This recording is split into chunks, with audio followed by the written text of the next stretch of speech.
अस्सलाम वालेकुम। ये वीडियो इस चक्कर में बना रहा हूँ कि जब वो टाइमर ख़राब हो जाए तो टाइमर को तब्दील करने का क्या तरीका है।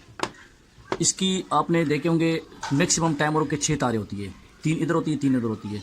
ये मैं जो टाइमर अभी लेकर आया हूँ इसमें तारे 4 5 6 7 तारे हैं, एक तार ज़्यादा है लेकिन उसका कोई इशू नहीं है, मैंने निकाल दिया। ये वैसे जो है ना बज़र वाला है, तो बज़र के लिए बज़र इसमें है नहीं, बज़र की ज़रूरत नहीं है, ठीक है।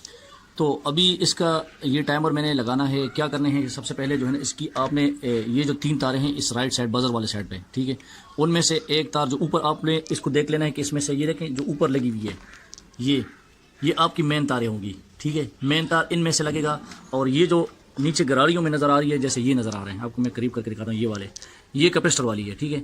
ये कैपेसिटर को उल्टा और सीधा दोनों साइड जो है ना मशीन को रोटेट करने के लिए होता है।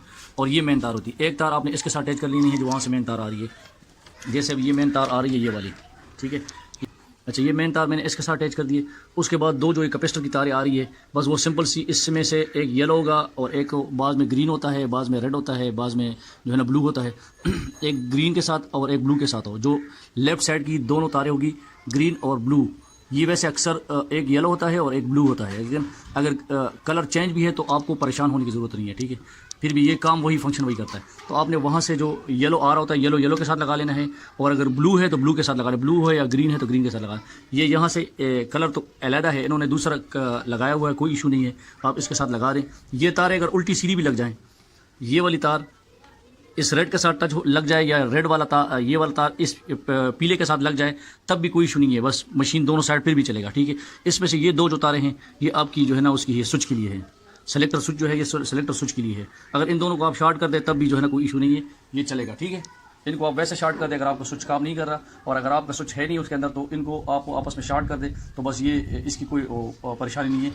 इसको शॉर्ट करके इसके साथ हो, या इसमें से जो ये येलो वाला है अपना, ये ग्रे वाला कलर है, इस ग्रे वाले के साथ हो, जो इसका मेन तार है जहाँ पे आ रहा है वहाँ पे 3 तारें होगी। ये एक बज़र वाला है और ये वाला जो तार है, इस तार को आपने इसके साथ जोड़ लेना है। जब ये आप जोड़ लेंगे तो ये सेलेक्टर आउट हो जाएगा, तो आपका ये मशीन बिल्कुल आराम से फंक्शन करेगा, ये टाइमर सही तरीके से काम चलेगा।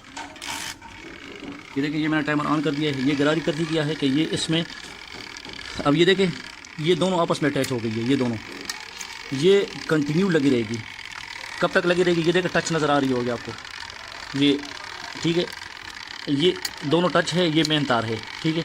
और ये जो है यहाँ पे मैं आपको करीब करके दिखाता हूँ, ये वाली गरारियों वाली, ये कभी इससे इस साइड पे जाती है, कभी ये देखें दो दूसरे साइड हो गया, ये तीसरे हो गया। ये क्या करती है, ये मशीन को रोटेट करने के लिए होती है। तो आपने जो कैपेसिटर से आ रही होती है वो इसके साथ, ये जो गरारियाँ हैं ये वाली जो है इसके साथ, ये देखें नज़र आ रहे हैं, इसके साथ अटैच कर देनी है, ठीक है। कैपेसिटर वाली इधर लगेगी और ये मेन इधर लगेगी। तो ये इसमें इतना सिंपल है और इतना आसानी से लग जाता है, ठीक है। थैंक यू, अस्सलाम वालेकुम।